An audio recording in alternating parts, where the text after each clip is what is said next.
ഏകദേശം ടൈം ആയിട്ടുണ്ട്. സ്റ്റാർട്ട് കറിയാം, പൊരിക്കാം. ഇത് നമ്മുടെ തവയിലെ തവാമയം. അപ്പോൾ തവയിലാണ് ഫ്രൈ ചെയ്യുന്നത്, തവയിലാണ്.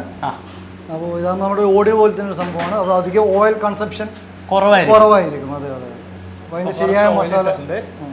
ഇത് കറക്റ്റ് ആ ഒരു സ്ലോപ്പ് ഉണ്ട്, അപ്പോൾ അധികമുള്ള ഓയിൽ അങ്ങോട്ട് പോകും. അതെ അതെ അതെ. കുറച്ച് ഓയിൽ മാത്രമേ അവിടെ നിൽക്കത്തുള്ളൂ. അപ്പോൾ അതിനകത്തോട് നമ്മൾ എണ്ണ ഒഴിച്ചിട്ടുണ്ട്. ആഹാ, ഇങ്ങനെ ചെമ്മീൻ അങ്ങ് അടുക്കി വെച്ചേക്കുക. നമ്മൾ ഓയിൽ ഒഴിച്ചു കൊടുത്താലും ഊർന്നങ്ങ് ഇറങ്ങി പൊക്കോളും. നമ്മൾ അടിക്ക് പിടിക്കാത്ത രീതിയിൽ ചെയ്യാൻ വേണ്ടി കുറച്ച് ഓയിൽ പുറത്തങ്ങ് ഒഴിച്ചു കൊടുക്കുന്നുണ്ട്. ഇങ്ങനത്തെ ഫിഷ് ഐറ്റംസ് എല്ലാം പെട്ടെന്ന് കുക്കായി കിട്ടും. ഇത് കഴിഞ്ഞിട്ട് വേറൊരു പ്രോസസ്സും കൂടിയാണ്. നമ്മുടെ ഒരു പേസ്റ്റ് ഉണ്ട്, ആ പേസ്റ്റുമായിട്ട് ഇതൊന്ന് യോജിപ്പിച്ചിട്ടുള്ള ഒരു യോജിപ്പിക്കണം അല്ലേ? ഓക്കെ, ഇത് നമുക്ക് ആദ്യം എടുക്കാം. മിക്സ് ചെയ്തിട്ട്. അതെ അതെ അതെ. ആദ്യം ഫ്രൈ ചെയ്ത് കഴിഞ്ഞിട്ട് അതിന് ശേഷം അല്ല, ഓയിലൊക്കെ ഇങ്ങോട്ട് സൈഡിലോട്ട് അങ്ങ് പോകും. കൂടുതൽ പോകും, ഒരു ഫ്ലോയിൽ അങ്ങ് പൊക്കോളും. കുറച്ച് സമയം എടുക്കും. ആവശ്യത്തിന് മാത്രമേ ഓയിൽ നിൽക്കുള്ളൂ. കുറച്ച് വലിയ ചെമ്മീനാണ്. ഇത്തിരി വലിയ ചെമ്മീനാണ്. വലുതാവുമ്പോൾ നമുക്ക് ആ ചെമ്മീൻ്റെ യഥാർത്ഥ ടേസ്റ്റ് കിട്ടും. കൂടുതൽ അറിയാം. ഞാൻ ഒരു സൈഡ് മാത്രമേ എത്തുള്ളൂ, ചെറുതൊക്കെയാണ്. അതെ അതെ. ഇതുപോലെ തവ ചെയ്ത് വേറെ ഏതെങ്കിലും സ്റ്റാർട്ടേഴ്സ് ഏതൊക്കെയാണ്? തവയിൽ തവ പ്രോൺസ് ഉണ്ട്, തവ ഫിഷ് ഉണ്ട്. അത് രണ്ടുമാണ് മെയിനായിട്ട് നമ്മൾ ചെയ്യുന്നത്. സ്റ്റാർട്ടേഴ്സ് ആയിട്ട് ഫിഷ് ആകുമ്പോൾ നമ്മൾ ഫുൾ ഫിഷാണ് വരുന്നത്. റെഡ് സ്നാപ്പർ, ആവോലി, കരിമീൻ, അതൊക്കെ ഫുൾ എന്ന് പറഞ്ഞ ആ ഒരു ഫിഷ് മൊത്തം ഫുൾ ഫിഷ്. അപ്പോൾ ആയിട്ടുണ്ട്. നമ്മുടെ പ്രോൺസ് തവയിൽ വെച്ച് തവ ഫ്രൈ ആയിട്ടുണ്ട്. അതിനുശേഷം ഇനി നമ്മുടെ വേറെ ഒരു ഫ്രൈ പാൻ എടുക്കുക. അതിൽ നമ്മുടെ ഒരു സ്പെഷ്യൽ പേസ്റ്റ് ആണ്. അതൊരു അതെ അതെ ജിഞ്ചർ ഗാർലിക് ചില്ലി ഒക്കെ ഇട്ടിട്ടുള്ള ഒരു സ്പെഷ്യൽ പേസ്റ്റ് ആണ്. ജിഞ്ചർ ഗാർലിക് ചില്ലി ഒക്കെ ആയിട്ടുള്ള ഒരു നമ്മുടെ ഒരു സീക്രട്ട് പേസ്റ്റ് ആണ്. അങ്ങനെ മെയിൻ ആയിട്ടുള്ള കണ്ടന്റ് തന്നെയാണ് ചില്ലി, ജിഞ്ചർ, ഗാർലിക്.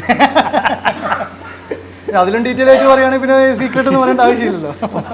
സീക്രട്ട് ആയിട്ടുള്ളൊരു പേസ്റ്റ് ആണ്. അപ്പോൾ അത് നമ്മളെടുത്ത് ഫ്രൈ പാനിലിട്ട് വെച്ചിട്ടുണ്ട്. അതിലിത്തിരി വെള്ളം, കുറച്ച് വെള്ളം. ഓക്കെ, കുറച്ച് വെള്ളം ഇട്ടു. നമ്മൾ ബേർണർ സ്റ്റാർട്ട് ചെയ്യാൻ പറ്റില്ല, കത്തിച്ച്. എന്താ മോട്ടറാണ് സ്റ്റാർട്ട് ചെയ്യാൻ. അപ്പോൾ കത്തിച്ചിട്ടുണ്ട്. അതിനകത്ത് ഒന്ന് കലക്കുന്നു. അതെ, പേസ്റ്റ് പോലെ ചെറിയ രീതിയിൽ പേസ്റ്റ് ആക്കുന്നു. തേങ്ങാക്കൊത്ത് വറുത്ത തേങ്ങാക്കൊത്താട്ടോ. ഒന്ന് എണ്ണയിലിട്ട് മുപ്പിച്ചെടുത്ത തേങ്ങാക്കൊത്താണ്. അതൊരു ചെറിയ ഗ്രേവി ആണോ? തിക്കായിട്ടുള്ള ഒരു തിക്ക് ഗ്രേവി. ഓക്കെ, ഇത്തിരി കറിവേപ്പില ഇട്ട്, കറിവേപ്പില കുറച്ചിട്ടു. നമ്മൾ തേങ്ങ കൊത്തിട്ടു. ലേശം ഉപ്പ് പൊടിക്ക് ആവശ്യത്തിന് ഉപ്പിട്ടു. ലേശം എണ്ണയും കൂടി ഒഴിച്ചു. ലേശം അല്ലാതെ മൊത്തം ഒഴിച്ചു. കോക്കനട്ട് ഓയിലാണ്. കോക്കനട്ട് അല്ലേ? ഇളക്കാവോ? മൊത്തം ഇളക്കണം. ഒന്ന് ഇളക്കുന്നുണ്ട്. തക്കാളി ചട്നിയൊക്കെ പോലെ ഇരിക്കുന്നു. ഏകദേശം അതിൻ്റെ ഫോമാട്ടോ ഉദ്ദേശിച്ചത്. സോറി, അതിൻ്റെ ഒരു ഫോമാണ് ഉദ്ദേശിച്ചത്. തക്കാളി ചട്നി അതല്ല. അത് ഒഴിക്കണോ? അതിൻ്റെ ആ ഒരു ഓയിലിന് അതിൻ്റെ ഒരു ടേസ്റ്റ് ഉണ്ടാവും. ചെമ്മീൻ്റെ അപ്പോൾ ഒന്ന് ചെറുതായിട്ടൊന്ന് മിക്സാക്കി മൊത്തത്തിൽ ആ ചെമ്മീനിലോട്ടൊക്കെ ഒന്ന് പരത്തി. ഇതങ്ങ് വാങ്ങാൻ വേണ്ടു. അതെ അതെ, ഇനി വാങ്ങാൻ ഇനി കഴിക്കാൻ വേണ്ടു. നമ്മുടെ തവ പ്രോൺസ് റെഡിയായി. അപ്പോൾ ഇതങ്ങോട്ട് മാറ്റി വയ്ക്കാം. എന്നിട്ട് നല്ലൊരു പ്ലേറ്റിലേക്ക് മാറ്റാം. നല്ലൊരു പ്ലേറ്റ് എനിക്ക് തന്നിട്ടുണ്ട്. അതിനകത്തോട്ട് മാറ്റാൻ പോവാണ്. ഓരോരോ ചെമ്മീനായിട്ട് ഇങ്ങനെ നിരത്തി വെക്കവേ മസാല ഒക്കെ ആയിട്ടുണ്ട്. അപ്പോൾ തന്നു. നമ്മുടെ തവ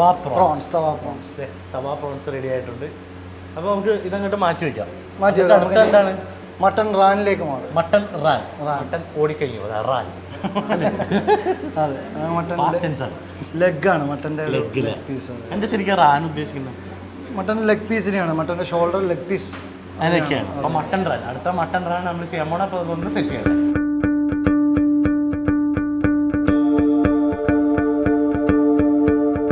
അപ്പോൾ ഞങ്ങൾ വേറെ സ്ഥലത്തോട്ട് ചാടിയൊക്കെയാണ്. ഇതിപ്പോൾ ഇവിടെ നമ്മൾ ഉണ്ടാക്കാൻ പോകുന്നത് തന്തൂരി ഡിഷാണ്, മട്ടൺ റാൻ. അപ്പോൾ ഇത് ഉണ്ടാക്കാൻ പോകുന്ന വേറെ അദ്ദേഹമാണ്. അദ്ദേഹത്തിന്റെ പേര് മുന്ന. എവിടെന്നാ? കൊൽക്കട്ടയിൽ നിന്നാണ്. പുള്ളി സിംഗപ്പൂരിലൊക്കെ വർക്ക് ചെയ്തിട്ടുള്ള ഒരു പുള്ളിയാണ്. സിംഗപ്പൂരിലുണ്ട്. അതെ അടിപൊളി. ആരൊക്കെ ഉണ്ട് വീട്ടിൽ? ഗർമേ ബെടാ ഹേ. അപ്പൊ നമുക്ക് സ്റ്റാർട്ട് കരേഗാ. ഇത് ശരിക്കും അവിടുത്തെ ശരിക്കും ഒരു മുഗൾ ഡിഷാണ്. മട്ടൺ റാൻ എന്ന് പറയുന്നത് നമ്മുടെ ഒരു നോർത്തി ഡിഷാണ്. പിന്നെ അറബികളും യൂസ് ചെയ്യുന്ന ഒരു ഡിഷാണ്. അതെ അതെ അതെ. അത് മറ്റേ രീതിയിലാണ് മന്തി എന്ന് പറഞ്ഞിട്ടുള്ള ഒരു ഐറ്റാണ്. പക്ഷേ ഇത് മട്ടൺ റാൻ, ലെഗിന്റെ. അതെ അതെ, വലിയ കോഴിക്കാല് വരല്ലേ. സ്റ്റാർട്ട് ചെയ്യാം. ഇത് നമ്മളിപ്പം ബോയിൽ ചെയ്തിരിക്കുന്നതാണ്. മട്ടൺ ബോയിൽ ചെയ്തിട്ട് വെച്ചിരിക്കുകയാണ്. ടർമറിക്, ചില്ലി, ഗരം മസാല എല്ലാം കൂടി മിക്സ് ചെയ്ത് ബോയിലാക്കിയതാണ്. ഇന്ത്യൻ സ്പൈസസ്, ഇന്ത്യൻ സ്പൈസസ്, നമ്മുടെ പലതായ സ്പൈസസ് എല്ലാം ഇട്ട് നന്നായിട്ട് ബോയിൽ ചെയ്തെടുത്ത മട്ടന്റെ കാലാണ്. കാലല്ലേ? കാല്, ബാക്ക് കാല്. ഇത് ഇനിയിപ്പോ നമ്മൾ എന്താ അടുത്ത സ്റ്റെപ്പ്? നെക്സ്റ്റ് സ്റ്റെപ്പ് ക്യാ ഹേ? ഇത് മാഗ്നേറ്റ് ചെയ്യാം. മാരിനേറ്റ് കരാം. അപ്പൊ നമ്മളൊന്ന് മാരിനേറ്റ് ചെയ്യാൻ പോവാണ്. ഹാൻഡ് മെയ്ഡ് നമ്മുടെ വീട്ടിലുണ്ടാക്കുന്ന കട്ട തൈരാണ്. കട്ട തൈര് എടുത്ത് ഇങ്ങനെ പാത്രത്തിലോട്ട് ഒഴിച്ചു. ഇത്തിരി ഉപ്പിട്ടു. Olive oil. ഓക്കെ, അപ്പോൾ ഒലിവ് ഓയിൽ ഒഴിച്ചിട്ടുണ്ട്. നല്ലതാണ്. അപ്പോൾ ആക്ച്വലി ഒലിവ് ഓയിൽ എന്ന് പറയുന്നത് നമ്മുടെ ശരീരത്തിന് വളരെ നല്ലതാണ്. RKG നെയ്യ് ലേശം ഒഴിക്കുന്നുണ്ട്. അപ്പോൾ ഇത്തിരി കൊറിയാൻഡറും മിൻറ്റും ചില്ലിയും. അപ്പോൾ നമ്മുടെ പച്ചമുളകും മല്ലിയും പുതിനയും കൂടി നന്നായിട്ട് അരച്ച പേസ്റ്റാണ്. അത് കിട്ടും. ക്രീമാണ്. ഫ്രഷ് ക്രീമാണ്. അത് ഇവിടെ തന്നെ ബനായക. ഹിയർ ഇതർ ബനായ. ഇതറിനാണ് ഹിയർ മാറിപ്പോയി. ഉദ്ദേശിച്ചതാട്ടോ. ഹണി കല്ലുണ്ടല്ലേ? ഹണിയുണ്ടാ? ഞാൻ ഹണി ഇങ്ങനെ ഇരിക്കുകയാണ്. മധുരം കൂടി പെട്ട സാധനമാണുള്ളത്. ചെറിയൊരു ക്യൂമിൻ പൗഡർ, കുറച്ച് ക്യൂമിൻ പൗഡർ ഇടാണ്. ഇട്ടോളൂ. കാർഡമം പൗഡർ ഇട്ടു. കസ്തൂരി മേത്തി, അത് പൊടിച്ചതാണേ. കസ്തൂരി മേത്തി പൊടിച്ചതാണ്. ശരിക്കും എനിക്ക് തോന്നുന്നു ഹണി ഇട്ട് ഇത്തിരി കൂടി ഗ്ലേസിങ്ങും ബാക്കി സോഫ്റ്റിംഗ് ഒക്കെ ആവുന്നു. മിക്സ് ആക്കണം. നന്നായിട്ടൊന്ന് മിക്സ് ആക്കുക. അപ്പോൾ നമ്മൾ ചേർത്തത് കട്ടത്തൈര്, ഒലിവ് ഓയിൽ, RKG നെയ്യ്, കുമിൻ പൗഡർ, കാടമം പൗഡർ, കസ്തൂരി മേത്തി, ഉപ്പ്, പിന്നെ ജിഞ്ചറല്ല നമ്മുടെ ഗ്രീൻ ചില്ലി, മിൻറ്റ്, പിന്നെ കൊറിയാൻഡർ ലീവ്സ് അല്ല, ഇതും കൂടി ഇട്ട് നന്നായിട്ട് അരച്ചെടുത്ത ഇതും ഇട്ടു. പിന്നെ നമ്മുടെ ഫ്രഷ് ക്രീമും കൂടി ഇട്ട് നന്നായിട്ട് അങ്ങ് പേസ്റ്റാക്കി കുഴച്ചങ്ങ് വെക്കുകയാണ്. നമ്മുടെ കാല് ലെഗ് പീസ് അങ്ങോട്ടും ഇട്ടു. മൊത്തത്തിൽ അങ്ങ് പുരട്ടിയെടുക്കുകയാണ്.